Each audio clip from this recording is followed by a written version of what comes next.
ગુજરાતના કયા કાયદામાં એવું લખ્યું છે કે એક જ દિવસની નોટિસ ઉપર ડિમોલિશન કરવાનું? મોઢું ખોલીને બોલો ને જરા. નહીં મરી જવો, નહીં બીમાર પડો, કઈ નહીં થાય. મોઢું ખોલીને બોલો.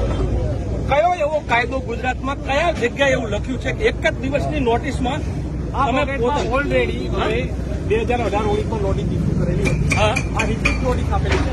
2018-19 4 થી 5 વર્ષથી નીચા પણ મારેલા. હા, અને એ લોકોને જાણ પણ કરેલી છે અને 4 થી 5 વર્ષથી એને નિમાર્કેશન કરેલું છે. આ રિપીટ બીજી નોટિસ આપીને અત્યારે એનું અમલીકરણ છે. આની પહેલા છે મારે એટલું જ કહેવાનું, કોઈ પણ લડાઈ લડવી હોય એના બે રસ્તા છે. એક કાયદાની લડાઈ લડવાની, બીજી રાજકીય લડાઈ લડવાની.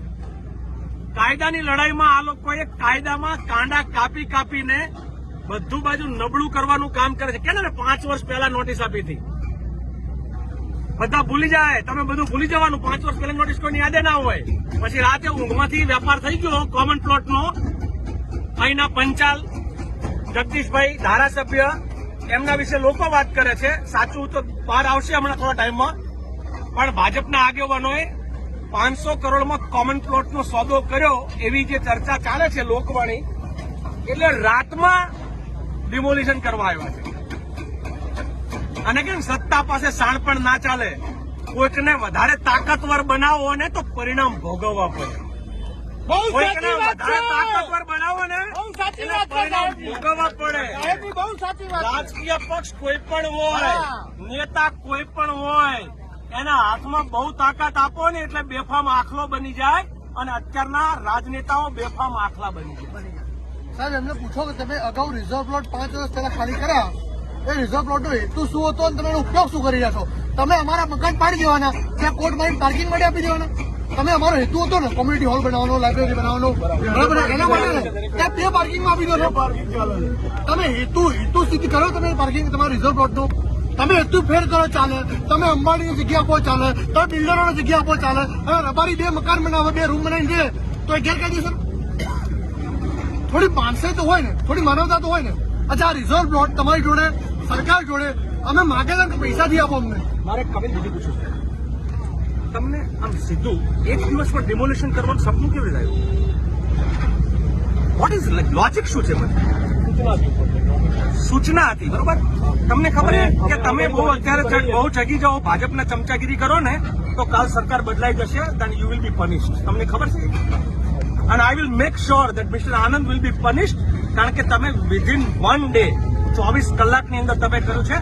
હું એક મિત્રો, હું ખુદ આ બાબતમાં ધ્યાન રાખવા માંગુ છું. તમે કેટલી જગ્યાએ કાયદેસર ડિમોલિશન અને ગેરકાયદેસર કરો છો. મારી ટીમ રઘુભાઈ, એક ટીમ આમની પાછળ લગાવો, આમની પાછળ એક ટીમ લગાવો. I will make sure mister Anand, I will make sure. કારણ કે કયું દબાણ હતું, કોનું દબાણ હતું તમને ઉપરથી? કોનું દબાણ બોલો પહેલા, કોનું દબાણ હતું? કરીશ. તમે ચિઠ્ઠીના ચાકર માત્ર નથી હોતા, એ બી કહું તમને, નથી હોતા. મને સરકારી અધિકારી સાથે હું કામ કરું ને, આઈએસ આઈપીએસ, તમે તમારી ઓફિસમાં કહી શકો કે આ ગેરકાયદેસર છે એક દિવસ વાળું. તમે લઈ નહીં આવ્યા. મને મારા બોસ એમ કે તમે જઈને કોકનું મર્ડર કરી નાખો તો હું ના કરું. મને ખબર છે કે ગેરકાનૂની કહેવાય. એમ એક દિવસમાં મકાન ના પડાય એ તમને ખબર જ છે. પણ કોનો આદેશ હતો તમારી જાણ? ઓફિસમાંથી એટલે કોણ? એ તમે વિરાટનગર એનું નામ 5 વર્ષ પહેલા નોટિસ છે એ ગણાય.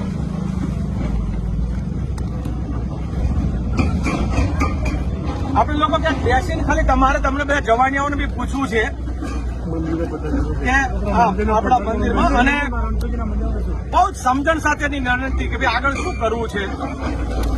આ લોકો, આ શરૂઆત છે પરંતુ આનાથી પણ ખરાબ છે. બીજી જગ્યાએ પાડવા જાઓ ને આનંદભાઈ, શું થાય? લોકો શું કરે? તમને શું કરે? સહકાર ના કહેવાય, સહકાર નથી આવ્યો. એ મજબૂરી છે ને, તમે મજબૂરીનો ફાયદો કરો. મજબૂરી એ છે અમે કાનૂની લડાઈ લડી શકીએ, અત્યારે તમે મોકો નથી આપતો, તમે અત્યારે એનો ફાયદો ઉઠાવો. સરકારના જોર ઉપર ને પોલીસના જોર ઉપર આ ડિમોલિશન થઈ રહ્યું. આ નૈતિકતાના આધાર ઉપર કે માનવતાના આધારે નહીં થઈ રહ્યું ડિમોલિશન. આ તાકાત ઉપર આ તમારે અમે 156 સીટો આપી દીધી છે ને, આ એના નશામાં દેખાતું નહીં ગરીબોની વેદનાઓ છે, પીડાઓ છે, અને એના નશામાં મદમસ્ત થઈને સાહેબ તાકાત ઉપર આ કરાવી રહ્યા છે. અને તમે બધા અધિકારીઓનો હાથ સાહેબ પાપ લાગતા નથી. તમારે ઉપર કેવું કેજો તમે તમે તમે અહીંયા અમલ કરવા આવ્યા આપણે આગળ બધા મિત્રો આવો તો તેમાં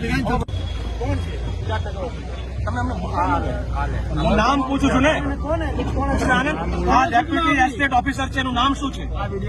નામ શું છે? વિનય ગુપ્તા, અનાદર મનુવાદી. આ તમે જોશો ને અંદર તો તમને આમાં ખબર પડશે કે આ લોકો ગુજરાતના ગરીબોને પતાવી દેવા માંગે છે. મનુવાદીઓ ઠાકોરના જ મકાન પડશે, દલિતના જ પડશે, માલધારીઓના જ પડશે, અને ચોક્કસ પ્રકારની કોમ આવશે ને તો હાઈવેના પણ વળાંક થશે, હાઈવે પણ વાંકા થઈ જશે. તમે કોઈ મકાનમાં રહેતા હોય 60 વર્ષથી માની લો ઇલીગલ જગ્યા છે, માની લો ઇલીગલ, તમને કોઈ રાતે સાંજે એમ કે કાલે મિસ્ટર આનંદ ગેટ આઉટ, મિસ્ટર કોટલા લઈને ભાગી જાઓ, તો એક દિવસમાં તમારી સ્થિતિ શું થશે? આનંદ એ થોડી કાયદો શું કે છે, શું થશે તમારી હાલત, તમારા બાળ બચ્ચાની હાલત શું થશે? ઇવન માની લો કે તમારા ઘરે ઘરડા મા બાપ હશે, તમારા ઘરે કોઈ દીકરી પ્રેગ્નન્ટ હશે, તો તમારી હાલત શું થશે? એ જવા દો, કયા એક નીચે આવે? હું તમને કહું, આ 1 દિવસ વાળું છે ને, અહીંયાથી હવે તો ઓફિસર થી બેઠા છે, એને અહીંયા આવે ને તો હમણાં એને બી કહીએ.